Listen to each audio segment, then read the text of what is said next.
Baik, terima kasih. Selanjutnya kita akan langsung saja ke acara inti dan untuk kesempatan yang pertama kami persilahkan kepada Dr. Tuan Guru Bajang Zainul Masdi selaku Ketua Umum NWDI sekaligus Ketua Umum Dewan Nasional Konvensi Rakyat. Untuk waktu dipersilahkan kepada Tuan Guru. Baik, terima kasih. Assalamualaikum warahmatullahi wabarakatuh. Alhamdulillah Rabbil Alamin. Wassalatu wassalamu ala asyrafil mursalin wa ala alihi wa sahbihi ajma'in.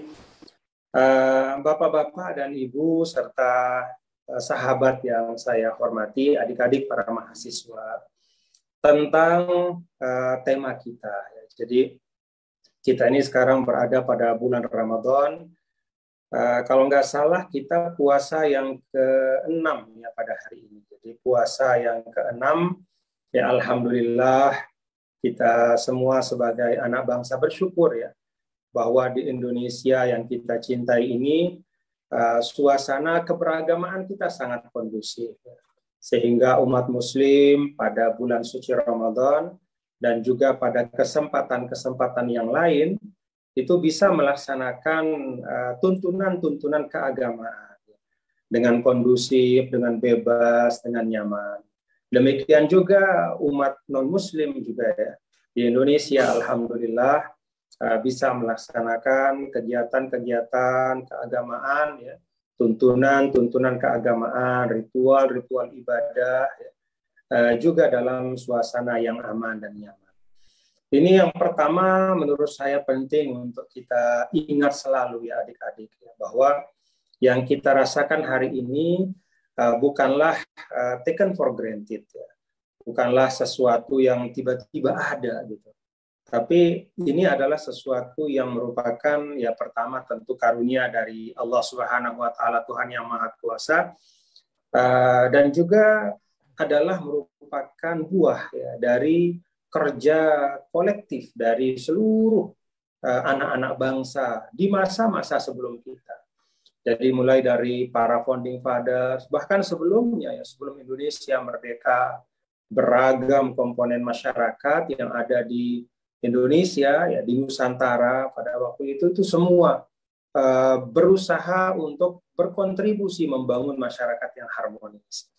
Karena itu kemudian ketika Indonesia lahir, kemudian para founding fathers itu bersepakat ya untuk membentuk satu negara bangsa dengan dasar-dasar negara, dengan ada Pancasila, ada konstitusi, dan ada konvensi kita bernegara yang disepakati, maka kemudian alhamdulillah lahirlah Indonesia yang kita cintai, dan kita bersyukur sampai saat ini Indonesia tetap utuh, tetap satu, dan mudah-mudahan demikian seterusnya. Jadi saya ingin menyampaikan bahwa ini bukanlah bukanlah hadiah dari siapa-siapa ya, tapi ini adalah rahmat Allah dan hasil dari ikhtiar seluruh founding fathers kita untuk membangun basis kehidupan berbangsa dan bernegara yang majmuk ya, dengan pluralitas yang sangat yang sangat otentik. Jadi pluralitas kita, keberagaman kita itu otentik, bukan dibuat-buat gitu. Keberagaman yang berupa keberagamaan agama-agama yang berbeda ataupun perbedaan dalam konteks budaya, suku bangsa ya, dan beragam ya yang ada di Indonesia, itu semua adalah keberagaman yang sangat otentik. Keberagaman yang otentik artinya adalah keberagaman yang memang lahir dari kesadaran. Jadi kita sadar bahwa kalau kita ingin agar Indonesia kita ini tetap tumbuh kuat ya, dan bisa berkembang, ya, bisa menjadi bangsa yang kuat, menjadi bangsa yang disegani, ya, bisa menjadi bangsa yang memiliki kemajuan ya, dalam seluruh aspeknya, maka memang kita harus menjaga keberagaman yang ada di tengah-tengah kita. Karena itu saya sering menyampaikan adik-adik mahasiswa ya bahwa kalau Indonesia itu seperti katakanlah seperti manusia ya, Manusia itu kan punya panca indera, punya anggota badan, ya, tubuh. Maka yang menjadi backbone, ya, atau menjadi tulang belakang dari manusia yang namanya Indonesia itu adalah keberagaman kita. Jadi kesadaran kita untuk hidup bersama dan saling menghormati satu sama lain itu seperti tulang belakang, ya, dari Indonesia. Jadi kalau tulang belakang ini dapat tetap tegak, maka Indonesia juga akan tetap tegak, ya, dan bisa berjalan, bahkan bisa berlari cepat. Tapi kalau tulang belakangnya bermasalah, ya, jadi kalau satu sama lain kita tidak menghargai, apalagi saling menafikan, yang satu merasa dialah yang paling berjasa, dialah yang paling hebat, yang satu lagi merasa tidak perlu mempedulikan yang lain, toh saya sudah mampu, toh saya sudah sukses, maka saya tidak perlu memikirkan yang lain, yang penting saya saja yang sukses. Nah, ketika satu dengan yang lain, elemen bangsa ini hanya memikirkan dirinya sendiri, ya maka itulah saat di mana tulang belakang kita itu mulai rapuh. Dan karena itu, maka itu akan melemahkan kita sebagai satu bangsa. Karena itu saya mengajak kepada kita semua adik-adik ya untuk memahami keberagaman itu sebagai aset yang luar biasa bagi kita di Indonesia. Jadi jangan dipandang sebagai masalah. Ya. Kalau dalam Al-Quran misalnya sebagai seorang Muslim kan kita membaca ya di dalam suratul Hujurat misalnya. Allah Subhanahu Wa Taala menyampaikan, ya ayuhan nas, inna khalaqnakum min dzakarin wa unsa wa ja'alnakum syu'uban wa qabaila lita'arafu. Jadi wahai segenap manusia, kami ciptakan kalian dari seorang, ya, satu jiwa, ya, dan kami ciptakan darinya pasangannya, yaitu orang tua kita Adam dan Hawa.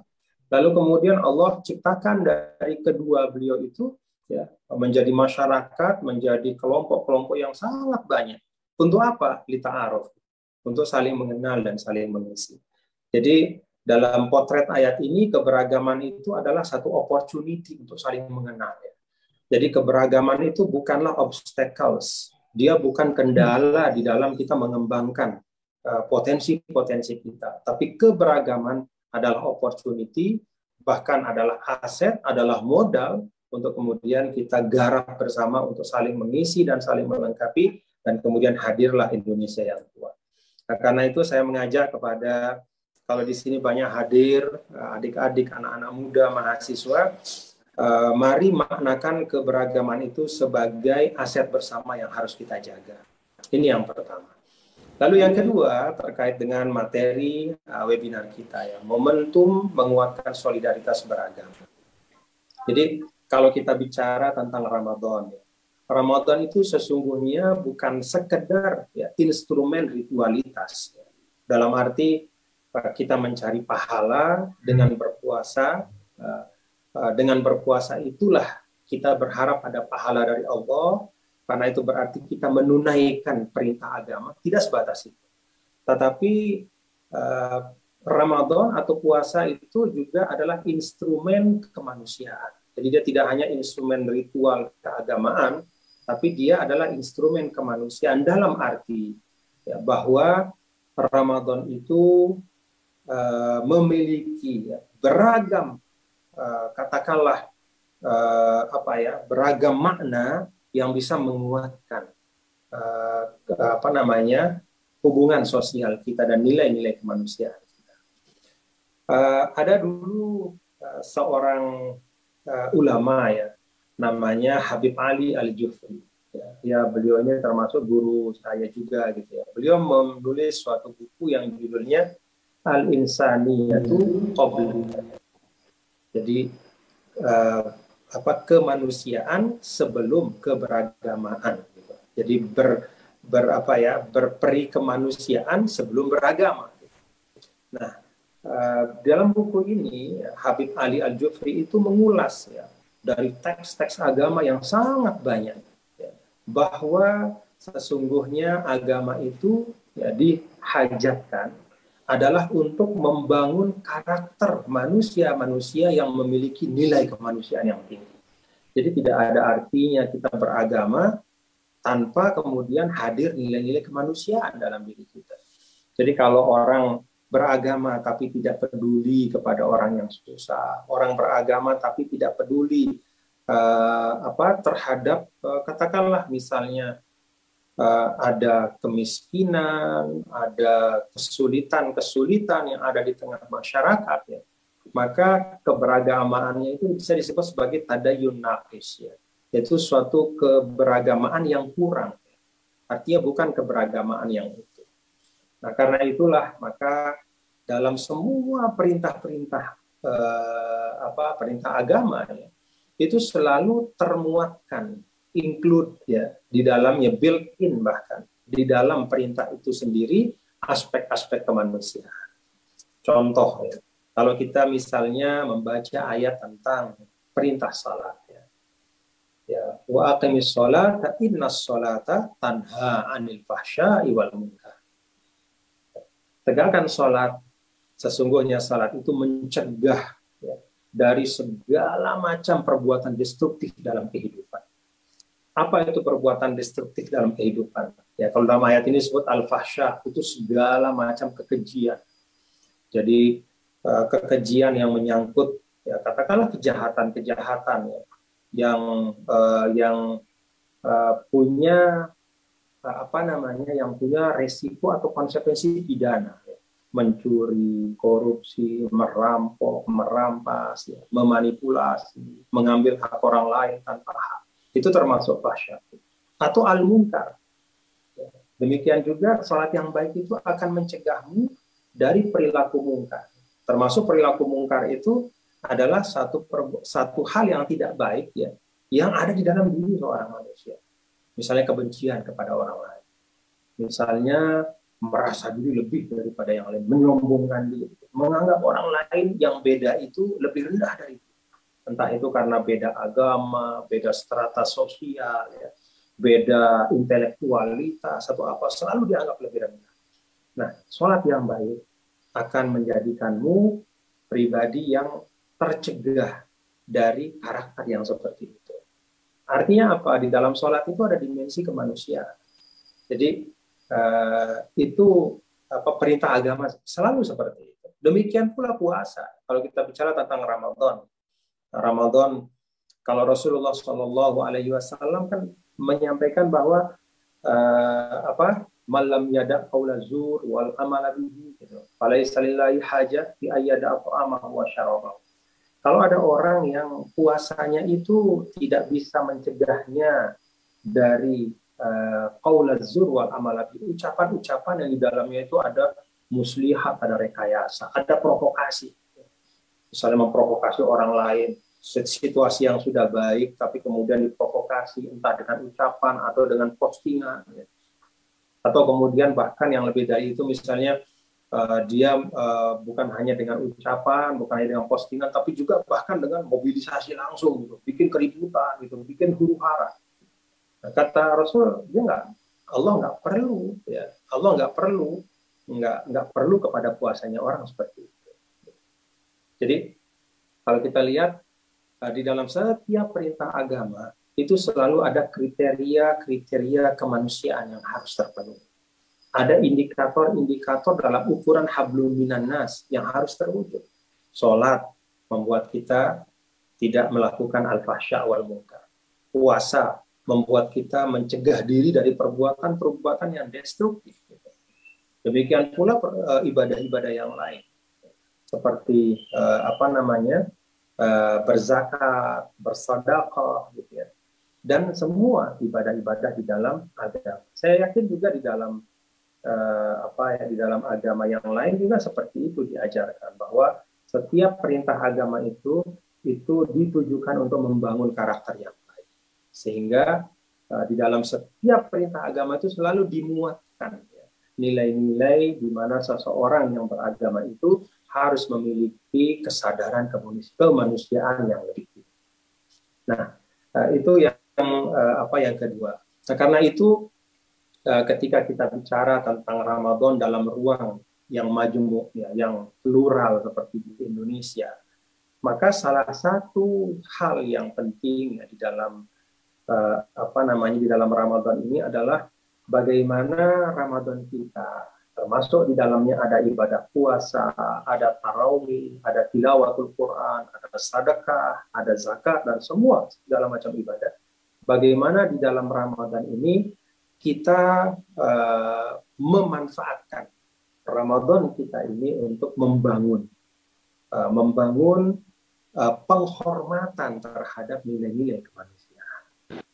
Nah, penghormatan itu kan tercermin ya, yang paling sederhana ya. Kalau apa namanya,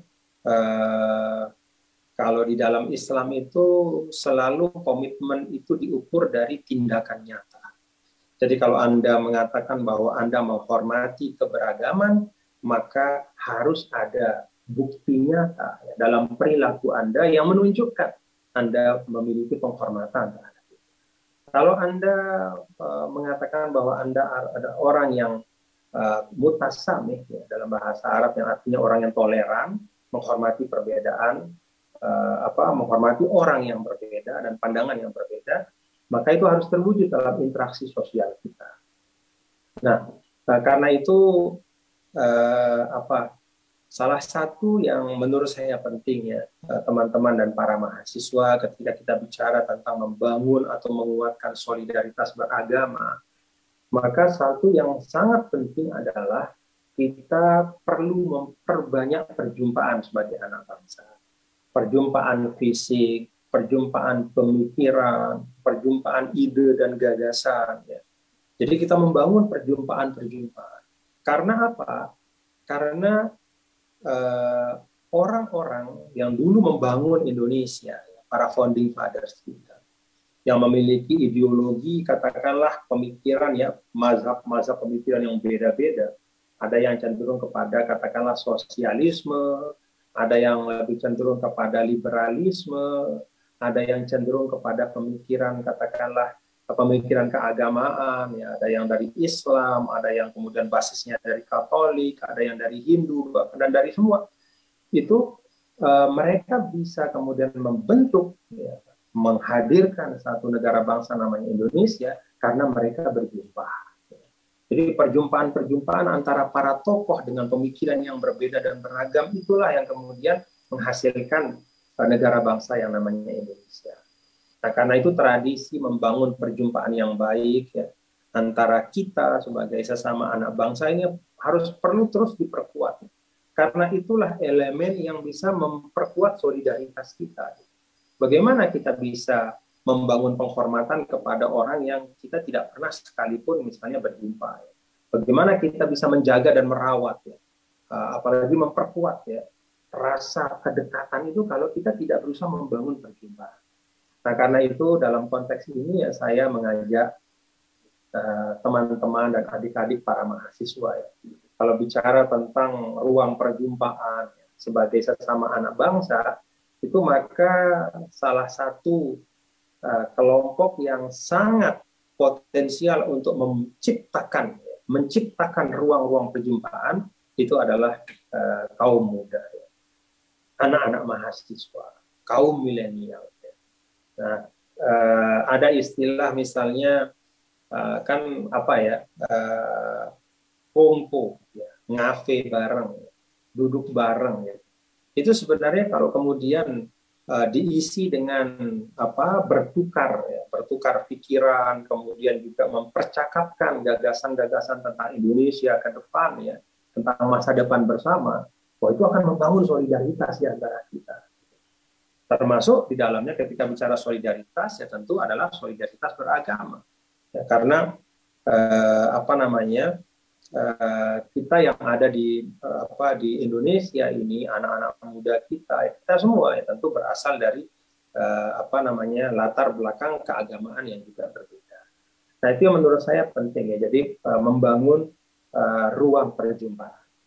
Banyak sekali ya, masalah yang terjadi di antara kita adalah karena kita menggunakan metode komunikasi mikrofon. Apa itu komunikasi mikrofon? Komunikasi mikrofon itu adalah bicara satu sama lain dari jarak yang jauh, ya, dengan menggunakan mikrofon, dengan nyetel volume setinggi-tingginya. Jadi akhirnya yang apa namanya, terbaca oleh publik adalah noise-nya, bukan voice-nya. Jadi noise, jadi kegaduhan yang tertangkap, bukan ide-ide, gagasan dan substansi yang ingin disampaikan. Karena itu ya kalau bahasa gampangnya ya letakkan mikrofon, tidak usah berkeras-kerasan suara, tidak usah apa namanya, berlomba-lomba mana suaranya yang paling tinggi dan paling lantang, ya. Tapi mari kita mendekat dan membangun perjumpaan. Nah, saya pikir itu penting, ya. Itu yang pertama. Lalu yang kedua, saya orang yang meyakini ya bahwa kalau kita bicara tentang hal-hal yang intangible, yang namanya solidaritas itu kan intangible, bukan barang yang jelas nih kayak kursi yang saya dudukin, atau misalnya ini gadget ya untuk alat main Zoom, ini kan kelihatan nih dengan mata nih. Meja itu tangible semua. Tapi kalau hal yang intangible seperti values, ya, seperti nilai, apa namanya, ide-ide, ya. Hal-hal yang sifatnya intangible seperti nilai-nilai, ide, konsep, itu akan menjadi kuat ya kalau kita bisa merumuskan aksi bersama yang dilandasi oleh nilai-nilai. Jadi kalau kita bicara tentang solidaritas beragama, ya, maka bukan hanya di webinar kita omongin gitu, tapi harus ada aksi bersama ya, yang menunjukkan bahwa memang kita sebagai umat yang beragama itu memiliki solidaritas yang otentik satu sama lain. Nah, alhamdulillahnya kita di Indonesia ya teman-teman dan adik-adik sekalian sebenarnya memiliki banyak sekali tradisi yang menunjukkan bahwa kita sebagai umat beragama di Indonesia yang berbeda-beda agamanya ini sesungguhnya punya solidaritas yang kuat satu sama lain. Jadi tradisi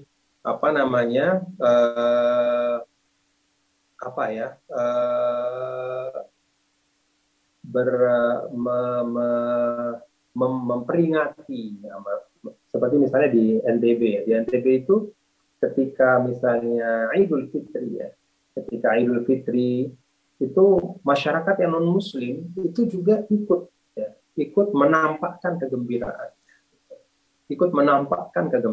pada saat Ramadan. Katakanlah saat dimana ada berbagi takjil, berbagi katakanlah apa yang kita kelebihan yang kita miliki, sedikit rezeki kita bisa bagi dengan orang. Itu yang ikut bersama dalam proses itu juga bukan hanya umat Islam, tapi yang lain juga ikut. Jadi bahkan ada misalnya ya tradisi-tradisi keagamaan atau tradisi-tradisi sosial ya, kemasyarakatan yang melibatkan lebih dari satu umat beragama. Di Lombok itu misalnya ada namanya perang topat, ya. Itu melibatkan umat Islam dan teman-teman yang Hindu juga. Ya.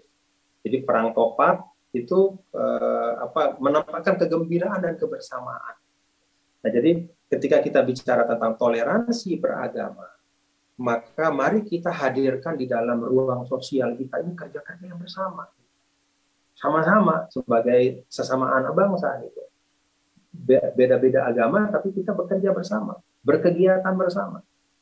Nah, karena itu saya juga mengajak ya, kalau kita bicara tadi misalnya membangun ruang perjumpaan, itu anak muda sangat potensial gitu. Kemudian yang kedua, menciptakan aktivitas kolektif ya di dalam ruang sosial kita antara umat beragama, itu juga anak muda bisa menjadi pionir di situ. Jadi kalau kita bicara nih kadang-kadang ya teman-teman dan sahabat, kita kadang bicara tentang tentang toleransi, tentang kerukunan umat beragama. Tapi seringkali pembicaraan itu hanya sebatas antara tokoh. Jadi misalnya tokoh Muslim sama tokoh Katolik, tokoh Hindu ketemu, tokoh Buddha, tokoh Kristen ketemu, Konghucu lalu dalam satu forum, kemudian tersenyum semua, salaman, gitu, kemudian bikin statement bersama, yuk kita jaga kerukunan segala macam. Nah, kemudian kita anggap itu cukup, gitu. Nah, menurut saya itu tidak cukup. Gitu. Kenapa? Karena jangan sampai kerukunan itu hanya simbolik di tingkat tokoh saja. Kalau kita lihat demografi kita sebagai satu bangsa, maka kaum muda itu mendominasi jumlahnya. Karena itu yang perlu untuk rukun dan membangun tradisi kerukunan, ya, tradisi solidaritas beragama itu bukan di kalangan tokoh saja. Kalau di kalangan tokoh, oke, sudah teman semua, gitu. Tapi bagaimana di kalangan anak-anak muda kita? Karena itu saya mengajak ya teman-teman, termasuk di sini kalau di Partai Perindo kan tentu ada sayap pemudanya gitu ya. Nah, saya berharap dari sayap pemuda Perindo ini untuk bisa menciptakan ruang-ruang kerja bersama ya, antara para pemuda lintas agama untuk kemudian mengerjakan hal-hal konstruktif ya, hal-hal yang bermanfaat ya, untuk masyarakat. Apalagi pada masa pasca pandemi menuju endemi ini kan ekses atau dampak dari COVID selama 2 tahun itu kan luar biasa, menghantam katakanlah benteng-benteng pertahanan ya bagi masyarakat banyak gitu. Ada yang ekonominya goyah, ada yang secara sosialnya merasa terguncang dan seterusnya. Ada yang kehilangan keluarga, ada yang kehilangan teman, kehilangan orang tua gitu. Nah itu semua kan perlu pendampingan, perlu penghiburan. Karena itu anak-anak muda ya di elemen itu yang berbeda-beda agama, tokoh-tokoh atau anak-anak muda, kelompok-kelompok muda ini harus banyak membangun kegiatan bersama. Nah dari kegiatan bersama itu akan kemudian lahir kerukunan, ya, penghormatan dan toleransi yang otentik. Karena itu tumbuh dari kesadaran. Kalau kita nggak begini, ya, inilah yang menyebabkan kita bisa membangun ruang yang nyaman bersama-sama di Indonesia. Kalau kita tidak membangun ini, maka ruang bersamanya akan hilang. Nah, kesadaran untuk menjaga ya, ruang bersama ini untuk tetap ada, tetap hadir, dan bahkan semakin kuat, itulah yang merupakan menurut saya, itu yang akan menjadi dan menyangga ya, solidaritas beragama kita untuk masa-masa yang akan datang. Itu yang kedua. Lalu yang ketiga yang menurut saya penting juga ya untuk kita semua dan termasuk anak-anak muda kita ya, di sini banyak saya lihat para mahasiswa adalah bahwa kalau kita lihat ya, di kitab suci, misalnya di dalam Al-Quran, bagaimana Al-Quran melihat, memotret anak-anak muda atau kelompok muda. Jadi Al-Quran, ya, termasuk Rasulullah SAW itu selalu menempatkan kaum muda itu sebagai pelopor kebaikan. Itu di dalam Al-Quran. Ya, misalnya ada contoh tentang Ashabul Kahfi, anak-anak muda yang mempertahankan keyakinannya, lalu dengan itu kemudian menjadi teladan bagi generasi setelahnya. Ada Nabi Ibrahim alaihissalam yang menjadi penegak dari tauhid pada masanya dan seterusnya. Nah, demikian pula dalam sejarah kita. Kalau kita lihat Indonesia, sejarah negara bangsa yang namanya Indonesia itu ternyata kepeloporan juga dipegang oleh anak-anak muda. Yang ingin saya katakan adalah bahwa momentum solidaritas beragama, penguatan solidaritas beragama yang merupakan agenda besar kita ke depan, itu sudah saatnya untuk dipelopori, ya, digaris depani oleh anak-anak muda. Gitu. Jadi kalau kita bicara tentang solidaritas beragama, ya maka para pelopornya adalah anak-anak muda. Gitu. Jadi anak-anak muda bisa menjadi peretas jalan. Gitu. Ketika ada kebuntuan, ketika ada ketegangan, misalnya di suatu daerah, ya, misalnya karena yang sering terjadi itu kan adalah di antaranya ya masalah tentang pendirian rumah ibadah misalnya.